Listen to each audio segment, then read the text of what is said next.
Good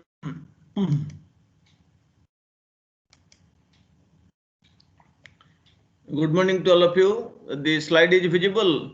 Anybody else, please respond. Yes, sir. Visible, huh? Okay. So now let's start. We'll discuss today another important black box testing technique that is based on cause effect graph. That's why this is known as cause effect graph based testing. Okay. Let's see what do you mean by cause effect graph. So in cause effect graph, we'll see two important components, causes and the effects. Then we can form a cause effect graph. From the cause effect graph, we have to uh, develop a decision table, and once a decision table is ready, you know how to design the test cases. So that's the subject matter of today's class. So cause effect graphing, it is also known as dependency modeling, because here we have to find out what are the dependencies, what are the causes, what are the effects, what are the dependencies. So here test cases are designed based on the dependency. That's why cause effect graphing is also known as dependency modeling. So this technique, it focuses on modeling the dependency relationships among the program input conditions and the output conditions. Okay, that's why this name is dependency modeling. So in uh, um, this technique focuses on modeling the dependency relationships amongst what? Amongst the program's input conditions and the output conditions. The program's input conditions are known as the causes and the output conditions are known as the effects. Okay, I hope now this definition of cause and effect is clear. So the program input conditions, they are known as causes, and the program's output conditions, they are known as effects. This technique, that is the dependency modeling, this technique, it focuses on what modeling. This technique focuses on modeling the dependency relationships among the causes and effects, where causes are the program input conditions and effects are the output conditions. The relationship is expressed visually in terms of a cause effect graph. So this relationship we can represent, the relationship can be expressed visually in terms of a graph known as cause effect graph. The graph is a visual representation of a logical relationships among the inputs and outputs. I have already told you this graph, it represents the relationship among what? The inputs and outputs, or among the causes and effects. The graph is a visual representation of a logical relationship amongst inputs and outputs that can be expressed as a Boolean expression. So this relationship amongst the inputs and outputs that can be expressed, that can be represented as a Boolean expression. This graph, known as the cause effect graph, it allows the selection of various combinations of inputs values as test cases. So we have already seen the drawback of equivalence class partitioning and boundary value analysis. There we cannot consider the combinations of input conditions, but that problem is overcome in decision table based testing. So similarly, the graph that we will draw here, that is known as the cause effect graph, this cause effect graph, it allows selection of various combinations of input values at test cases. It permits us to combine various input values to select, okay, various input combinations of input values, and they can be treated as the test cases. So the graph allows selection of various combinations of input values at test cases. The combinatorial explosion in the number of test cases is avoided by using certain heuristics during test generation. See, if you will see the possible number of conditions, then how many number of combinations you will get? It will be exponential.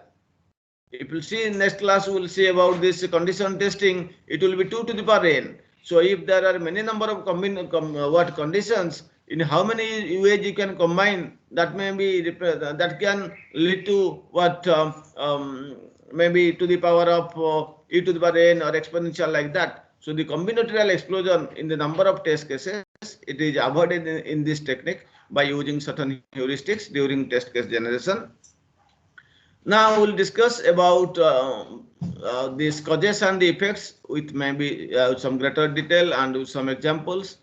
So what is a cause? A cause is any condition in the requirements that may affect the program output. Okay. So any condition in the requirements which may affect the output of the program, that is known as a cause, right? A cause is any condition in the requirements which may affect, okay, that may affect the program's output. The program output is known as a cause. And what is an effect? An effect is the response of the program to some combination of input conditions. So if you will combine some of the input conditions, due to the combination of input conditions, what is the response of the program? That is known as an effect. Let's see what could be an example of effect. For example, it may be an error message displayed on the screen. Depending on some input, if you are getting an error message, that is an effect, you can say. Suppose age for these voters should be greater than 18. If you have given age 10, then automatically it will be displayed that not a valid voter. So this is an error message displayed on the screen.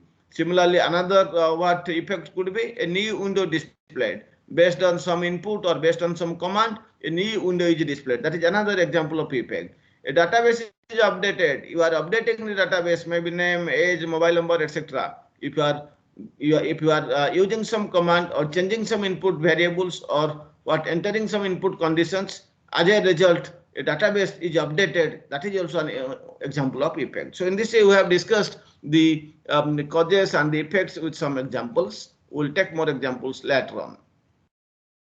So an effect need not be always an output visible to the user of the program. Don't confuse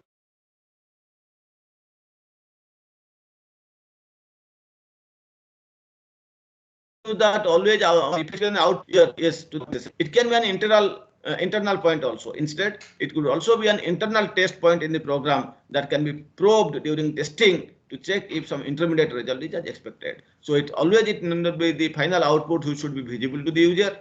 It can also be some intermediate result. If you want to show it, that intermediate result can also be treated as an effect. For example, if you will see, the intermediate test point could be at the entrance into a method. You are discussing, you are suppose invoking a method. The intermediate test point could be at the entrance into a method to indicate that indeed the method has been invoked. So whether you have invoked the method or not, if you want to check it, so the intermediate test point could be at the entrance into a method when you are entering into the method. So to indicate that indeed the method has been invoked. If you want to test it whether a method has been invoked or not, this is not the final point. This is an internal point, intermediate point, and that can be also an effect.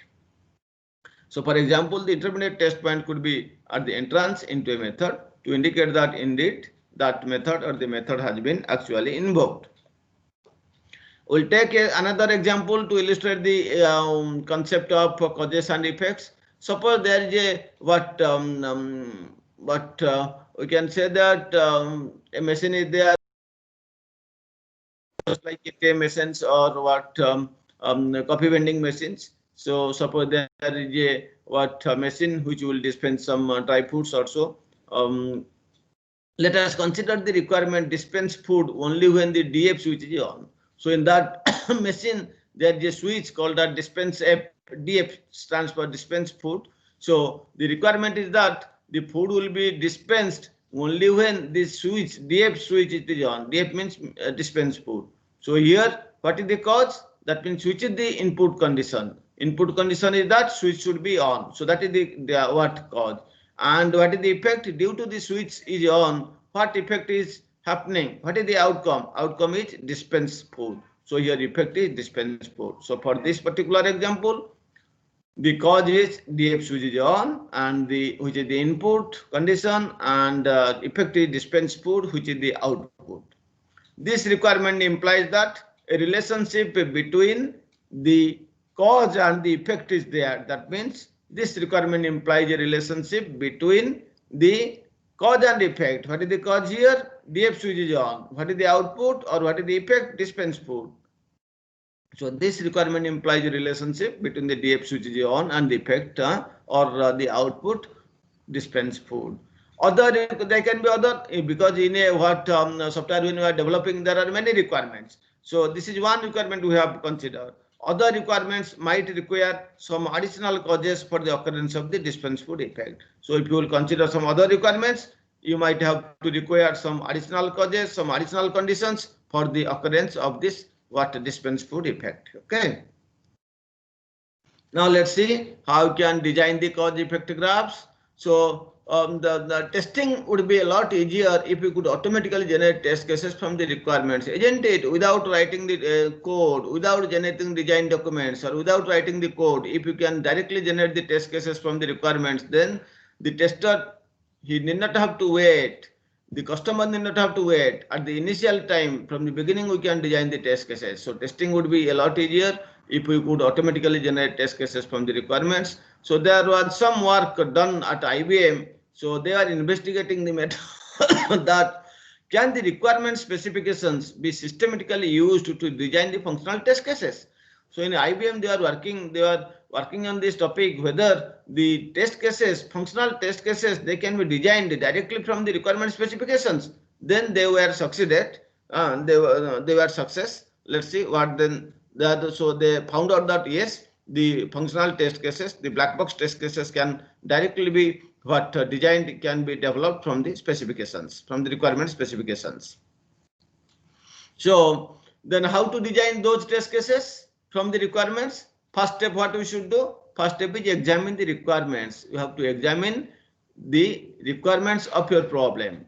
Then you have to re-express, you have to restate these requirements as a logical relation between what? Between the inputs and outputs. So first is examine your requirements, then restate or re-express these requirements as the logical relations between whom? Between the inputs and the outputs.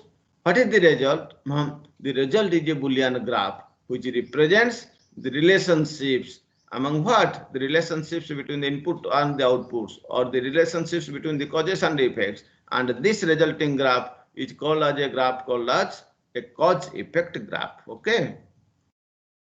So first step is develop the cause effect graph. Next, what is the next step for generating test cases? Convert the graph into a decision table. Then you convert whatever graph you have obtained, convert the graph to a decision table. And in that decision table, each column of the decision table corresponds to a test case for functional testing. Yesterday we have already seen the columns represent what? The rules. And each rule is a test case. So here once you draw the decision table, then each column of the decision table, it will correspond to a test case for functional testing. So first step is construct the cause effect graph. We will take examples how you can draw the cause effect graph.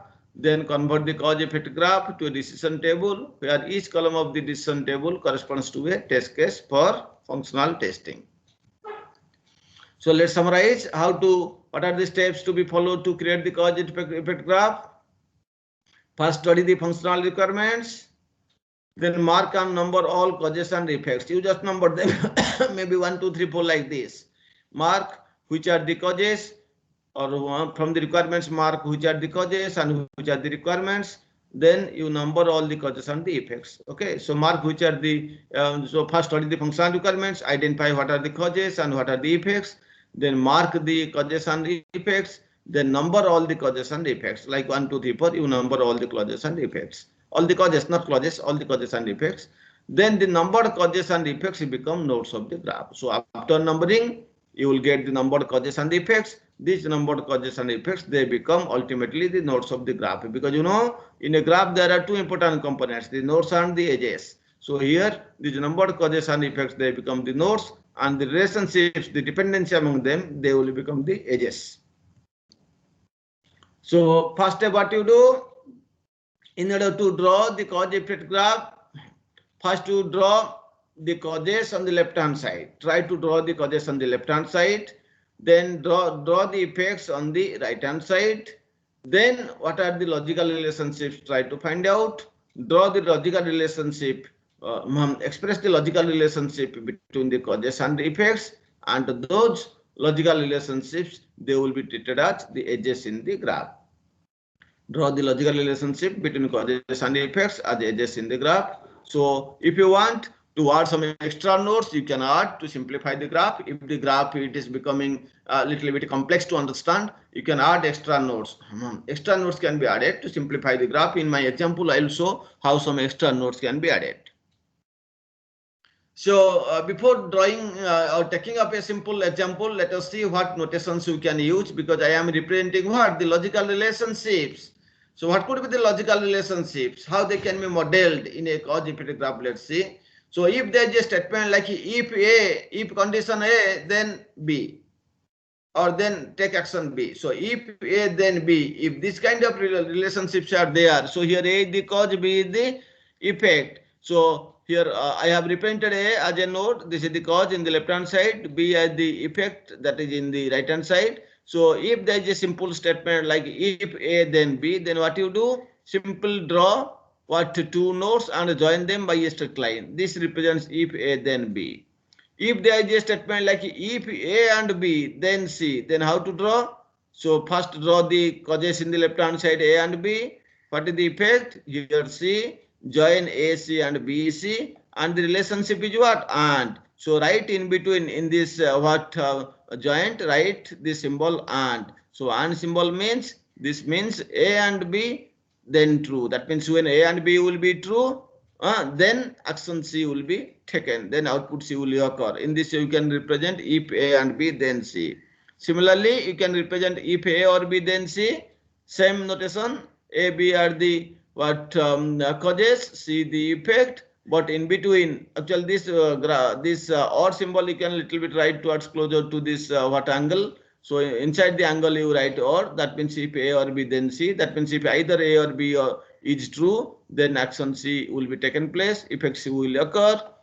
And similarly, if not A and B, then C, how can you represent? Same thing as what A and B that I have shown in the previous one, but here a negation symbol will come. You please see on this and symbol, one negation symbol will you have to write. So this means that if not A and B, then C. So this is the notation for this is the graph for A. If not A and B, then C.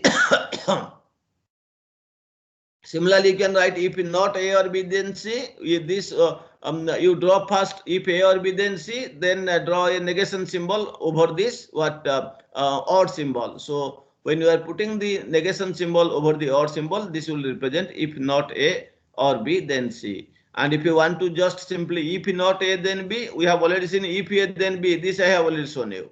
So if you want that if not A, then B, just put a negation symbol above this edge that I have shown here. If not A, then B. So first draw this if A, then B, then put a negation symbol on this edge that will represent if not A, then B. So similarly, any kind of logical relationship you can represent using the cause effect graphs. Okay. Now I will take a small example and let us try to cause effect graph, draw the cause effect graph for the same example. So you have to develop a water level monitoring system which will be used by an agency involved in flood control. You know, several dams are there. Those who have come to Odisha, there is a dam near NIT Rourkela, that is Hirakud Dam. So here, so suppose you want to develop a system, a computerized system, a water level monitoring system which will be used by the agency involved in flood control. So in order to control the flood, they want to monitor the level of the water. For that, what is the input? So now I have to write a input. So I have written a function, maybe label AB, where A and B are two parameters. These are the inputs. Inputs, the name of the function is level, input are AB, where A is the height of the water in dam in meters. So in the dam, what is the height of the current height of the water in meters? That is depended by A. What is B? B is the rainfall in the last 24 hours in centimeters. Because the level of the water, it will decrease or increase depending upon the rainfalls. So B is the rainfall in the last 24 hours in centimeters. So now based on these two input parameters, the current height of the water and this rainfall in the last 24 hours, we can predict what will be the level in the next day, whether flood will occur or not, if the level of the water is exceeding the danger signal or not. So like that, we can predict the water level monitoring system. So this is a simple definition or simple description. You have to develop a water level monitoring system, and this will be used by some agency, maybe government involved in flood control. For that, you have to pass two parameters, two inputs. One is A, which is the height of the water in dam in meters. Another is B, which is the rainfall in the last 24 hours in centimeters. And what should the output? You have to take the decision whether you are in the safety level or below safety or above safety, like that. So we have to find out those conclusions. We have to draw those inferences. So we have seen input is only two, A and B, where A the height of water, B the rainfall in the last 24 hours. What is the processing that you need to do?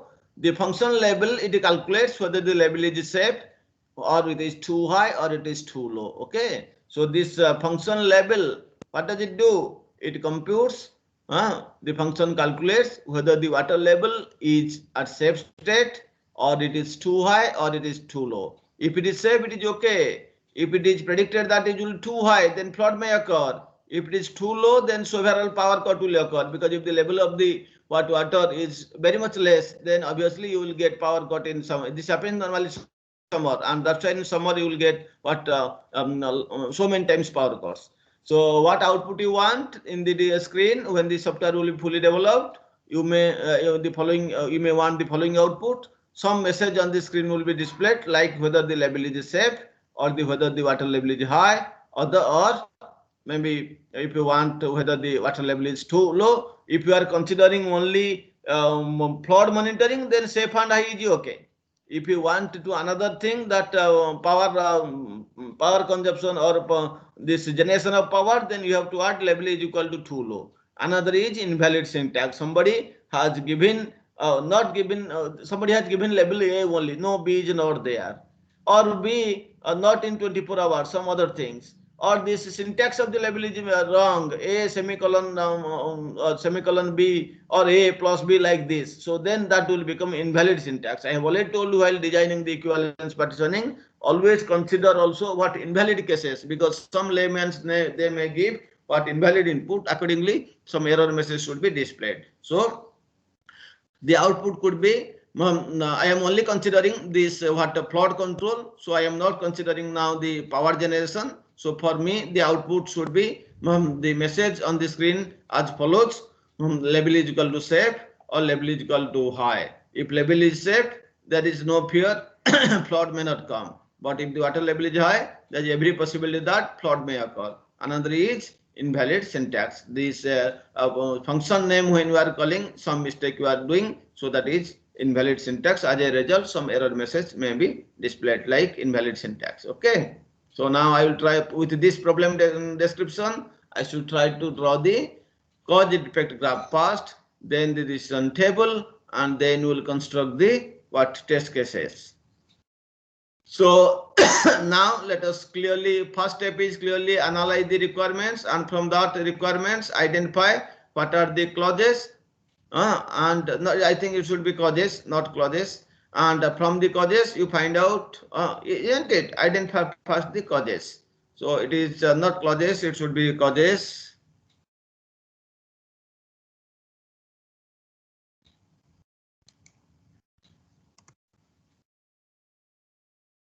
Okay, so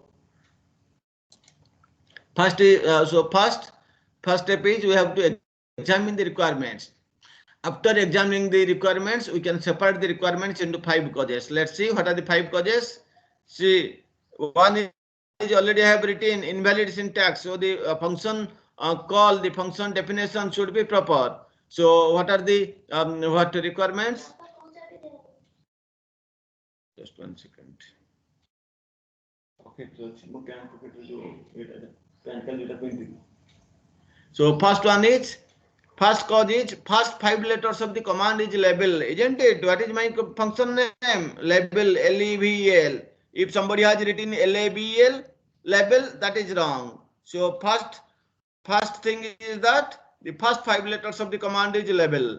Second, the command contains exactly 2 parameters, A and B, and those 2 parameters must be separated by comma and enclosed in parentheses. See, I require 2 parameters, input parameters A and B. They are separated by comma. They are enclosed in parentheses. Okay. So else what will happen? If somebody has a little label LABL, that is wrong, invalid syntax. If somebody has given 1 parameter or 3 parameters not separated by commas, not put in parentheses, then also you will get invalid syntax. Okay. Then we'll discuss about the next. So first we have seen two causes. Third cause is the parameters A and B must be real numbers, isn't it? The parameters A and B are real numbers such that the water level is calculated to be what? It should be low, isn't it? The parameters A and B are real numbers such that the water level is calculated to be low, or it is to be safe, or the parameters A and B are real numbers such that the water level is calculated to be high. So there are three possibilities we may see here. These parameters A and B, actually it should be small a small b, because here I have taken small a small b. So I think it should be a small b. Isn't it? Please make this should be parameters A and B. It must be small a small b. Parameters A and B are real numbers such that the water level, it is calculated to be low, or it is calculated to be safe, or the parameters A and B are what real numbers such that the water level is calculated to be high. Okay, so there are another three causes we have seen.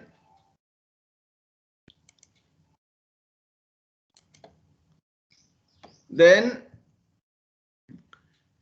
so so now, as I was saying that even if some what causes are not, or some effects are not directly written, you could have in order to simplify your job, you can add additional causes, like the command must be syntactically valid. That I was saying, label LEVL. It cannot be LEVN. So the command it should be syntactically valid. Another is the operands are also syntactically valid. You must have to write A, B separated by comma, and they should be put in what parentheses like this. So those are auxiliary what causes I have taken. Command is syntactically valid and operands are syntactically valid. Okay. Now these are the causes we have identified. So first we have written into 5 causes. That first one,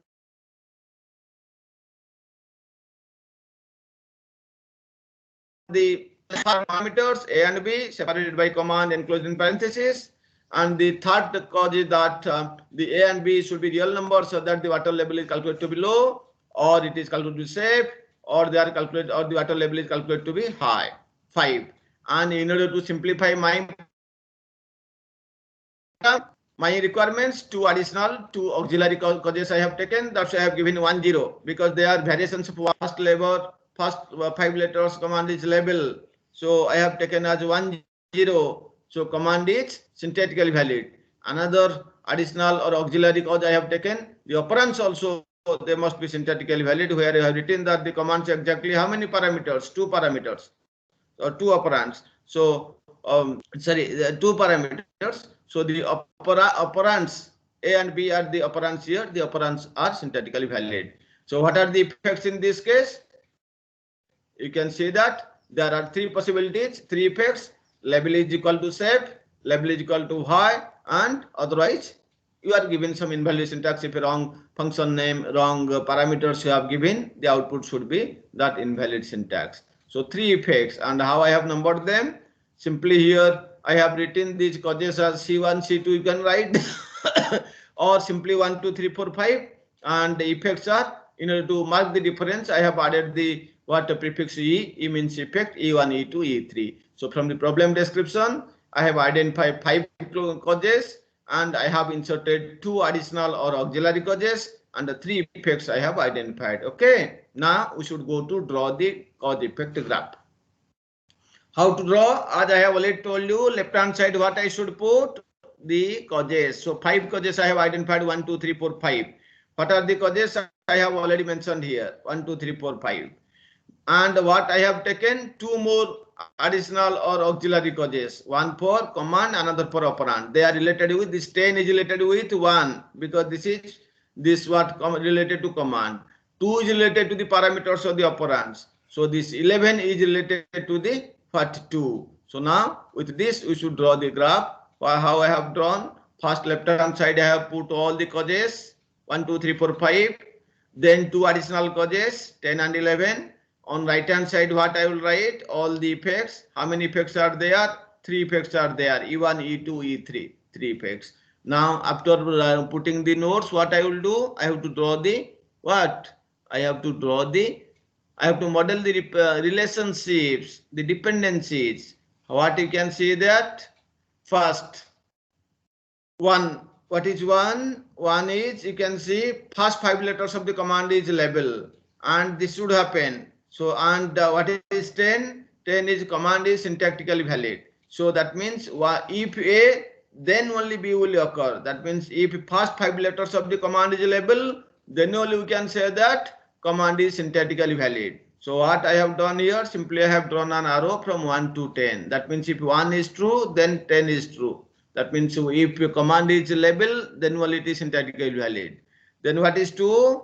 2, we can see that command contains exactly how many parameters? 2 parameters, and separated by comma and enclosed in parentheses. If this happens, then we say that the command is syntactically correct, or the operands are syntactically correct. So where I have written 11. So operands are syntactically valid.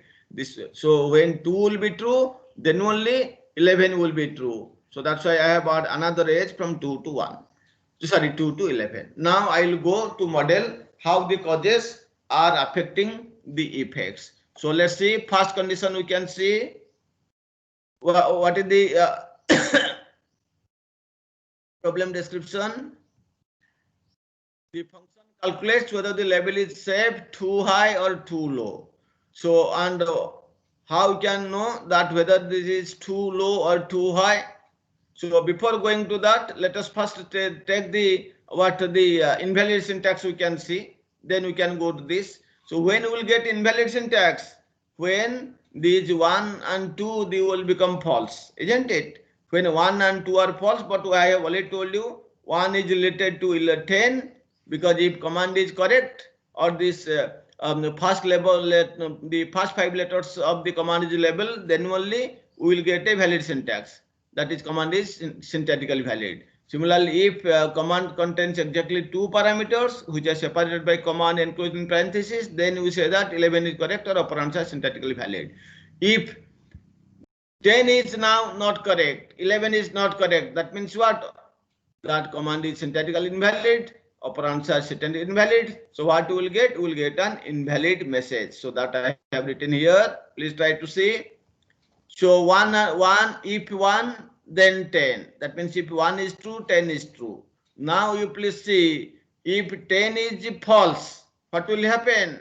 We will get that invalid one. And where is invalid? Invalid is E3 reference invalid syntax. So that means if 10 is, that is a condition I have already shown you. If not A, then B. That means if A is false, then only B will be true, isn't it? That notation I can take here.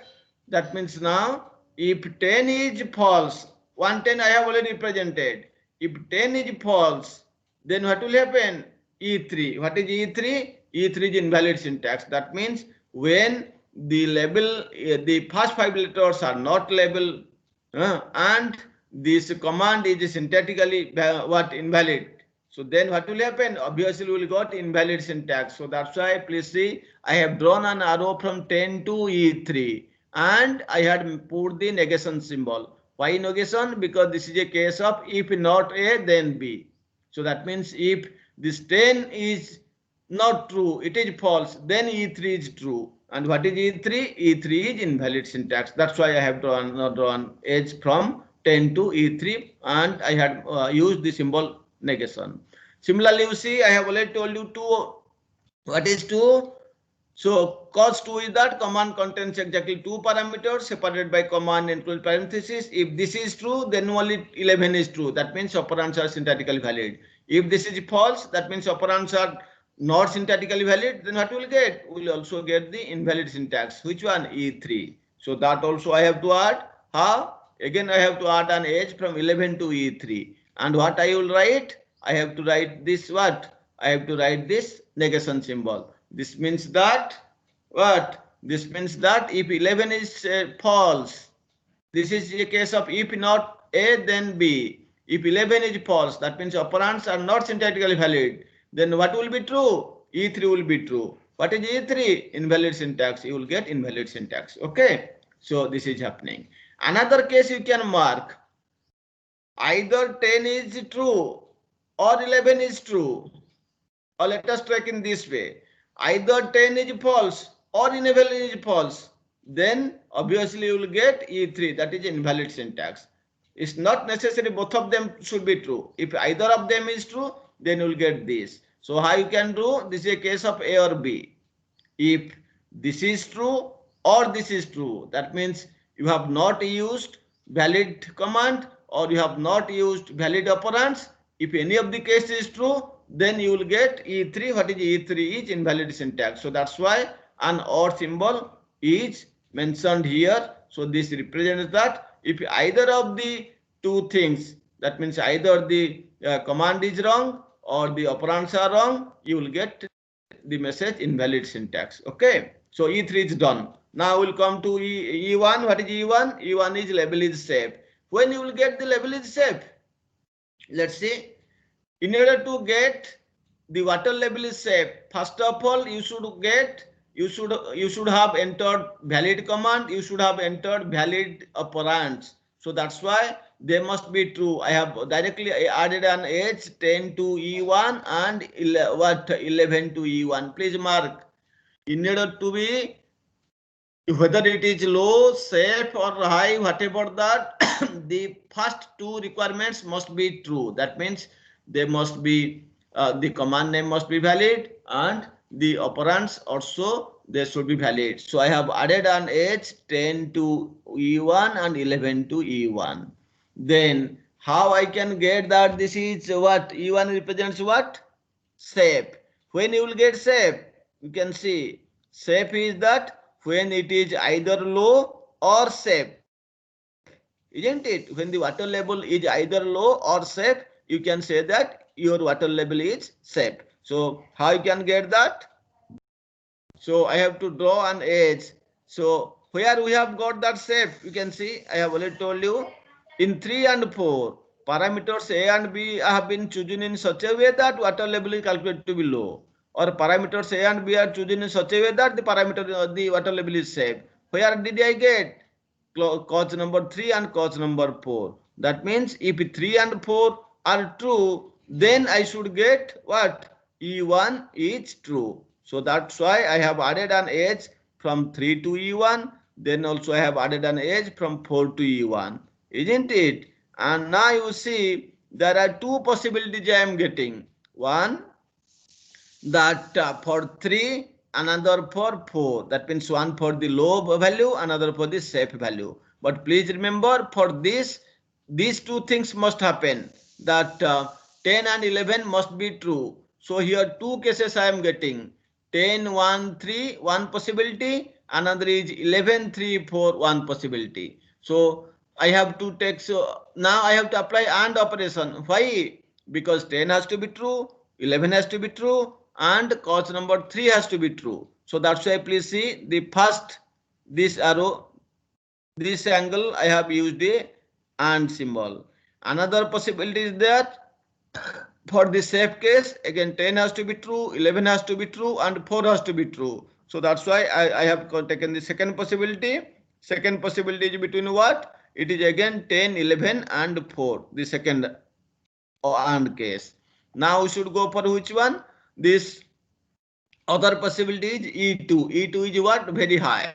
So where is high is coming? You can see the cause number 5. The parameters, if the parameters A and B are real numbers in such a way that the water level is calculated to be high. So this is cause 5. So that means if 5 is true, then E2 will be true. What is E2? E2 level high. So I must draw an edge from here 5 to E2. That means if 5 is true, then only E2 will be true. Please remember in this case also 10, 11 has to be true. First of all, you have to use a valid command and valid operands. So I have drawn edges from 10 to E2, 11 to E2. Then in order to get the message label is equal to high, so which should be satisfied? 5 should be satisfied. 5 said that the values of A and B are chosen in such a way that the water level is calculated to be high, and the message you will get that level is equal to high. So there must be an edge from 5 to E2. And I have already told you all the three conditions must be satisfied. The combination of all the three conditions should be satisfied. 10, 11 and 5.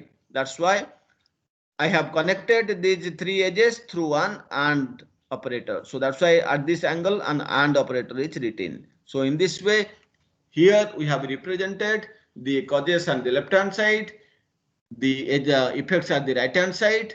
We have to analyze which what condition they represent, whether simply A and if A and B, or if if A then B, or if A and B then C, or if A or B then C, or if not A then B, like that. Identify, examine the requirement, which relationship is best suited here. Accordingly draw the edges and use the symbols like or, and, not, etc. Okay, so in this way we have drawn the cause effect graph for the given problem. Then what we should do? Then once the cause effect graph is there, next step is draw the decision table. And once the decision table is there, you can easily design the test cases.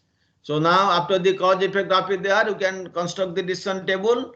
I have already told you last class, decision table there will be 4 quadrants: condition stop, action stop, and condition entry, action entry. So these causes are the represent the condition stops, effects are the action stops. This upper third quadrant is this condition entries, and fourth quadrant represent the action entries. Let's see. The first will get that first possibility. Let's say that I have taken cause 1, cause 2, cause 3. So cause 1, cause 2, cause 3 where? Whatever I have taken here, cause 1, cause 2, cause 3. Please see, cause 1 is related to 10, 2 is related to 11 and 3. If you cause 1, cause 2, cause 3, I means invoked. Okay, I means invoked. If you cause 1, cause 2, cause 3, they are invoked, they are true. Then what I will get? Yes, I should get that. Which action? Effect. So effect 1 is present, isn't it? What is effect 1? Effect 1, let's see. Effect 1 is label is equal to shape. Let's see again, try to understand. So I is invoked, S is suppressed, and X is equal to, it's don't care. So now what I am saying here, let's see, I think we can take I, S, it is invoked, then okay, it is invoked, it is P is effect 1. Let's see, effect 1 is present, effect 1 is shape. Yes, effect 1 is shape, but yes, it is 3. So this is effect 1 shape 1 minute. Then this is also 4 also. So now a little bit tricky. Just try to understand. So what I am doing here, I have to, from this cause effect graph, I have to draw the decision table. Now in the decision table, first I have to write the condition stops. 5 conditions are there, we have written. Then 3 effects. These are additional 10, 11. So you may or may not write. Here I have not shown. These are the base causes, because some formula are there. We can easily find out the number of test cases. And the 3 effects I have written. Now you can see, if cause 1 is invoked, cause 2 is invoked, and cause 3 is invoked. Let's see what are cause 1, 2, 3. 1 is validation. What are the command name should be label. 2 is 2 parameters A and B separated by command placed in brackets. 3 is what? You choose the parameters A and B in such a way that the label should be what? Low. And if the label is low, isn't it? 3 is label is what? 2, it is low. So if 1, 2, 3, they are invoked, obviously you can see that out of 3, 4, 5, only 1 will occur. Either it is low or shape or 5. So if you are calling cause 3 means it is invoked, means it is 2, means obviously 4 and 5 will be false. Okay, so that's why I have chosen 1, 2 and 3. My first rule, first test case, 1 is invoked, 2 is invoked, 3 is invoked. Obviously 4, 5, they are not true, they are suppressed. Then what is the action I have to take? Low means what? The message should be safe. Where the message is safe? E1. So that's why I have written here effect 1 is present, and obviously effect 1 is, and you know these are also mutually exclusive, E1, E2, E3. Either one of them will occur. So if E1 is present means obviously effect 2, effect 3 will be absent. Similarly, other possibility, let's go to the diagram. So I have taken ones 1, 2, 3. Similarly, I can take 1, 2, 4. Isn't it? 1, 2, 3, 1 combination. See this arrow 1, 2, and 3. Another possibility is 1, 2, and 4. That means valid command name, valid operands, and water level A and B are chosen in such a way that it is safe. 4 is what? It is safe. So if this is the case, what message will be displayed? Again E1. That is safe. Label is equal to safe will be printed. So that's why we have invoked cause 1, invoked cause 2, and cause 4. And in this case, since 3, 4, 5 are mutually exclusive, so when 4 is invoked, obviously 3 and 5 will be suppressed. And what action will take? What will the message? Again, effect 1. Effect 1 is what? That label is safe. This is one more case we have seen. Third case, what will do? So we have already taken 3, we have already taken 4th, then we have to take 5th one. So if we take 5th one, by default cause 1, cause 2 has to be true. They have to invoke. And out of 3, 4, 5, I have taken 5. So 3 and 4 should be suppressed. They should not be true. Then what action we will get? We should get effect 2. What is effect 2? Effect 2 is very high. Water level is high will be displayed. You can see here 1 to 10 we have taken. 1 is true means 10 is true, and 10 to E2 one edge. 2 is true means 11 is true. So another edge from 11 to E2, and then 5 is true. And when 5 is true, E2 is true. So another pair I have got. So and with AND code. So 1, 2, 5. If the 3 are true, E2 will happen. So that's why I have written when 1, 2, 5 are true, E2 is happening. Okay. So these are the valid cases. Now let's see the invalid cases. So if cause 1 is suppressed, you have not invoked cause 1. That is wrong. Then whatever the values of cause 2, 3, 4, 5, I have used X means don't care. So what message I should get? E3. What is E3? E3 is invalid syntax because the command name is wrong. So whatever other values you may give, the message should come as invalid syntax. That's why I have chosen this one. 1, 10. 1 is true means 10 is true. If this is false, then E3. And similarly, so this I have taken. And when I have taken this, whatever may be 2, 3, 4, 5, I should get what? E3. That's why we have written if cause 1 is true, it is, if cause 1 is false, suppressed, whatever may be these values, what I should get? E3. Similarly, other possibility is that even if cause 1 is invoked, but cause 2 is suppressed. If cause 2 is suppressed, that means it is false. You have given wrong parameters, wrong operands. Then whatever may be the values of cause 3, 4, 5, you should get what? Invalid message. You should get invalid syntax E3. So that's why again E3 will be present. Okay. So in this way we have seen that there are 5 possibilities, and for 5 possibilities we have designed the test cases. So you take each pair, that will be a test case. So there will be 5 test cases you will get. The values you can choose accordingly. Whatever the values of A and B, you can choose accordingly. So basically there will be 5 test cases. Okay. So now put a row in the decision table for each cause or effect. In the example, there are 5 rows for causes and 3 for effects, isn't it? So there are 5 causes and there are 3 effects. Columns of the decision table correspond to the test cases. These columns are the rules, or these are the test cases. So 5 columns, so there are 5 test cases. So you define the columns by examining each effect, list each combination of causes that can lead to that effect. So you have to define the columns by examining each effect. You have to list each combination of causes that can lead to that effect. So you have to identify, you have to list each combination, each possible combination of causes that can lead to that particular effect. Here it is whether E1 or E2 or E3. We can determine the number of columns of the decision table by examining the lines flowing into the effect nodes of the graph. So how many columns will be there in the decision table? There's a trick that you can find out. We can determine the number of columns of the decision table by examining the lines flowing into the effect nodes of the graph. That means if this is my graph, how many edges are flowing into the what effects? So many numbers of columns should be there. Now let's see how many are effect entering. First one, this is separated by what? Or that means these are two. Two edges are entering to E3. Okay. Now let's come to E1. How many are entering? You can see there are 4, but actually this is not 4. Why? Because I have taken and operation means 1, 2, 3 will be counted as one arrow. Similarly, 1, 2, 4 will be counted as another arrow because they are combined with and operator. So here will how many will get 2. And at E2, even if you will see 3, but actually this is not 3. This is connected by and. So we'll get how many arrow? Only 1. 1, 10, 2, 11, and 5 E2. So that means 10 to E2, 11 to E2, 5 to E2. It may be treated as only 1. So total how many incoming edges to the effect nodes we have got here?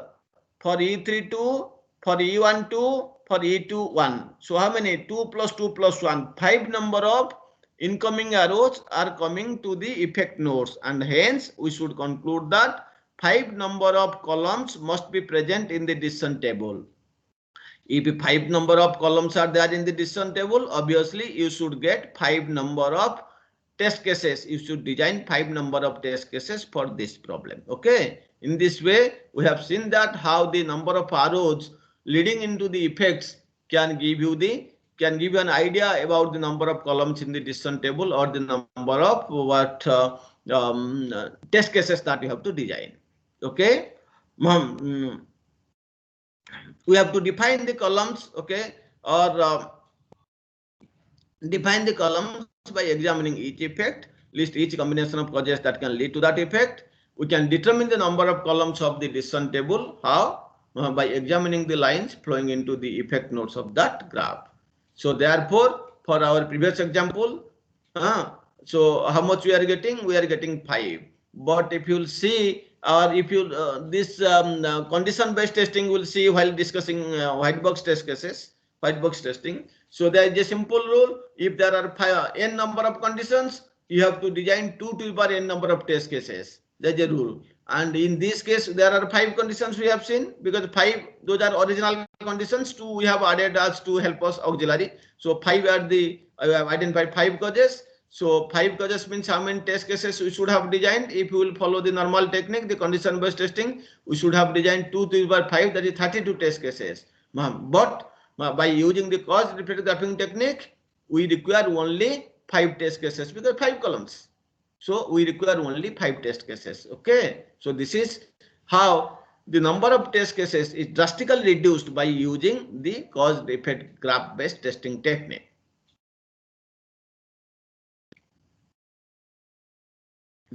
So theoretically, we could have generated 2 to the power 5 is equal to 32 test cases, but by using cause-effect graphing technique, the number of test cases is successfully reduced. The number of test cases successfully reduces to 5. Okay.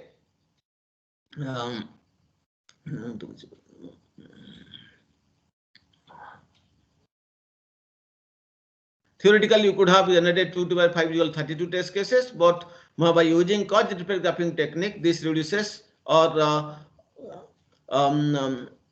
by using cause-effect graphing technique reduces that number. Which number? The number of test cases to 5. Okay. So this is how we have taken one example to illustrate how to generate test cases by using cause-effect graph-based testing. Okay. So what is the job? So let me summarize what we have discussed today. In order to generate test cases using cause-effect graph-based testing, first construct the cause-effect graph, then generate, develop the decision table from the cause-effect graph, then the columns will become the test cases. So this technique is not practical for systems which include timing aspects. If in any system this includes timing aspects, this is the starting time, this is the ending time, etc., then this approach is not practical. It is not practical for systems which include timing aspects. Similarly, when feedback from processes is used for some other process, from A some feedback is coming to B, from B some feedback is coming to C. So The cases where feedback from processes is used for some other processes, for those systems also, this technique is not applicable. Okay, so this is the limitation of cause effect graph based testing. This is not applicable for these two types of cases. Okay, so this is the summary. The procedure used for the generation of test cases. First, identify the causes and effects by reading the requirements. Each cause and effect is assigned a unique identifier that we have given unique number or unique identifier.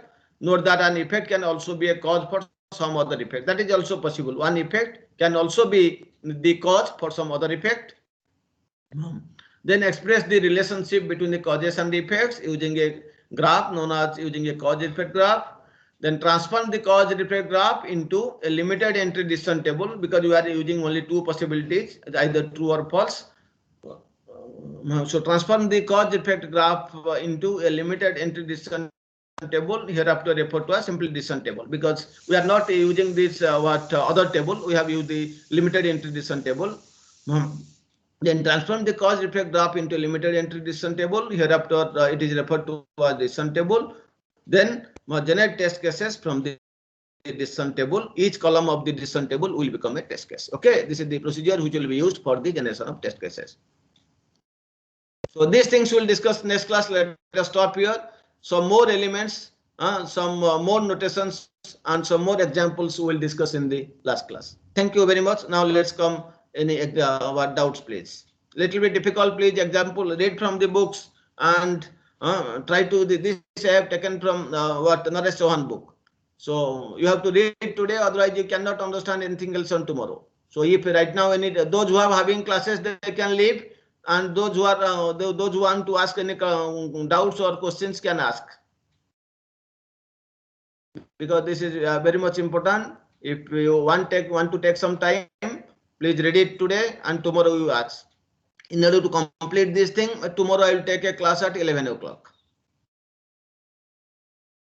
Yes, any doubt, any question?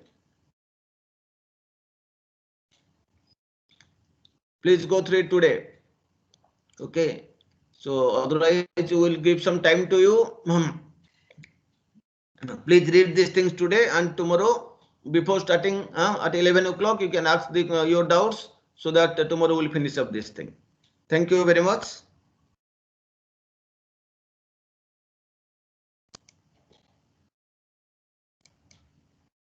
If there are no more questions, then I have to stop here. Okay, so since no questions are coming, I am stopping. Thank you, sir.